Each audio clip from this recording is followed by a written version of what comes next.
অনেক দিন পর একটা ওয়ার্কিং ডেজের ভিডিও তোমাদের সকলের সাথে ভাগ করে নিচ্ছি। খুব আনন্দের সাথে একটা দিন সম্পন্ন করেছিলাম আমরা, আর আমি রেডি হয়ে নিয়ে ডেজির সাথে ফাইনালি একটুখানি সময় কাটাচ্ছিলাম। আর এখানে আমি এই আইফোন দিয়ে এইভাবে ভিডিও করার কেত মারাটা আজও অবধি ঠিকমতো শিখে উঠতে পারলাম না। তো ফাইনালি আমি ভাবলাম যে এইভাবেই আমার একটু ভিডিও করে নেওয়া উচিত। আর তারপর আমরা যখন বেরোবো তখন দেখছি নিশাও কেত মেরে একটু চুল স্ট্রেট করছে। আমি সেই ছোটো ছোটো ক্লিপিংসগুলো নিয়ে নিয়েছি। তো ডেজি এখানে বুঝতে পেরেছে যে আমরা এখন বেরোবো, তো তার আগে ও একটু আমাদেরকে বোধহয় বাইরে বাইক করতে এসছে। আর এখানে আমরা সবাই কিন্তু লাগেজপত্র গুছিয়ে নিয়েছি আর যাচ্ছি বরের বাড়ির উদ্দেশ্যে। বরের বাড়ি বললাম এই কারণ কিনা এটা ছিল একটা রিসেপশন ডেজ মেকআপ। আর এখানে কিন্তু আমাকে বরই বুকিং করেছিল এবং বরের সাথে কথা হয়েছিল। আর এই যে ডেজিকে দেখছো, ও একবার আমাকে বাইক করতে এসে আবার ভালো করে চেক করে নিচ্ছে গাড়ির টায়ারটা পাংচার হয়ে যাবে কিনা। তো ফাইনালি ভেতরে ঢুকলো না, ও ভেতরে ঢুকেনি, ও ফাইনালি আরেকবার আমাদের কাছে এসছে, ভেবেছিল ওকেও হয়তো নেবো। এই করতে করতে বেরিয়ে গেলাম। আর চলতে চলতে এখন তোমরা দেখতে পাবে যে আমাদের এই দিকটা কত সুন্দর।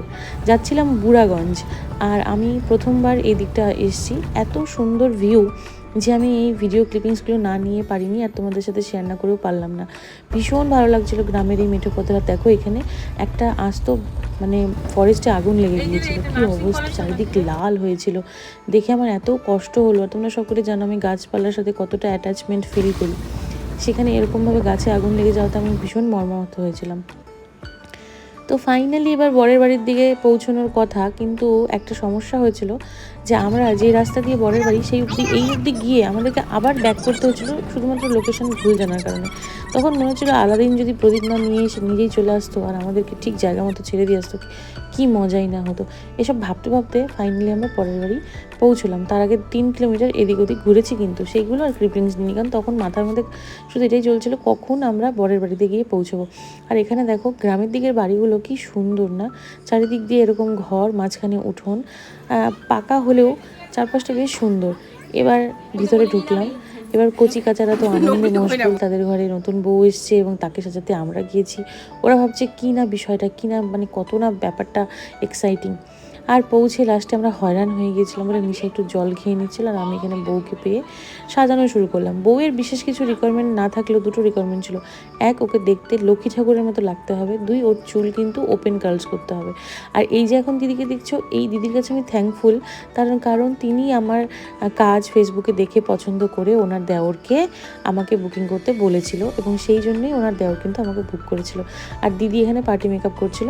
তো পার্টি মেকআপই হোক আর ব্রাইডাল মেকআপই হোক, ফিনিশিং কাজগুলো আমি করি এবং আই মেকআপ সবসময় আমিই করি। তো এই হলো আমাদের দিদির লুকটা হচ্ছে রেডি। আর এখানে বউয়ের সাজগোজে পরে দেখো, বউ আমাদের এত চঞ্চল, আমি মেকআপ করছি আর ও পট করে আয়নাটা নিয়ে দেখতে গিয়ে আমার ফেরারসির হাইলাইটারটা পুরোটা উল্টে গেছে ওর শাড়ির উপরে, আর পুরোটা পরে গিয়ে এইরকম নাজেহাল অবস্থা। ওর শাড়িটা তো বেঁচে গেছে, কিন্তু আমার হাইলাইটারটা ফুরিয়ে গেছে। আর তারপর দেখো বউয়ের ফুল লুকটা। আমি জানি না কতটা লক্ষ্মী ঠাকুরের মতো করতে পেরেছি, তবে আমি আমার পুরো এফর্ট দিয়ে চেষ্টা করেছি। আর বর এখানে বললো আমাকে ওকে একটু রেডি করা যাবে। আমি বললাম কেন নয়, যদি বউ রেডি হয় তাহলে তোমারও রেডি হওয়া বানতা হ্যাঁ। তো এখানে দেখো নিশা খুব সুন্দর করে মেকআপ করে দিয়ে বরকেও আমরা কিন্তু একটু গ্রুম করে দিচ্ছি, সুন্দর করে বরের জামা কাপড়গুলো পরিয়ে দিচ্ছি। আর আমার একটা জিনিস ভালো লেগেছিল, বর যে সাজতে হয় বলে মনে করেছে, এটাই কিন্তু খুব ভালো লেগেছিলো। আর এখানে আমি একটা অনধিকার প্রবেশ করেছি।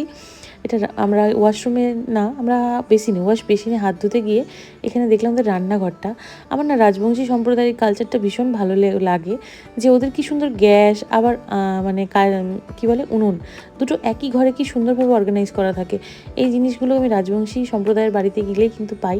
আর এখানে দেখো কত বড় খাবারের প্যান্ডেল, মানে দেখে না আমি জাস্ট অবাক যে এক একটা ব্যাচে তাহলে কতজন করে বসছে। আর একটা কথা বলি, গ্রামের বিয়েতে কিন্তু আপ্যায়নটা পুরোপুরি থাকে। আমাদেরও প্রচণ্ড আপ্যায়ন করা হয়েছিল, বর বউ মিষ্টি করে বসেছিল, আমরা বাই বলে বেরিয়ে গেলাম। আর এই যে রাত্রিবেলার অন্ধকারে গ্রামের মেঠো পথ ধরে আমরা ধীরে ধীরে ফিরে আসলাম। আর আপকামিং সিজনের ব্রাইডসদের জন্য একটাই কথা বলবো, বুকিংটা কিন্তু তাড়াতাড়ি করতে হবে, তার কারণ কিন্তু ডেটগুলো বুক হয়ে যাচ্ছে। আর তোমরা যত আগে আসবে তত তোমাদেরকে আগে ছাড়বো, এটা কিন্তু মনে রাখবে। আর আজকে চলো আমরা আসি, আবার আসবো, টাটা, খুব ভালো থেকো সকলে, দেখা হবে আবার।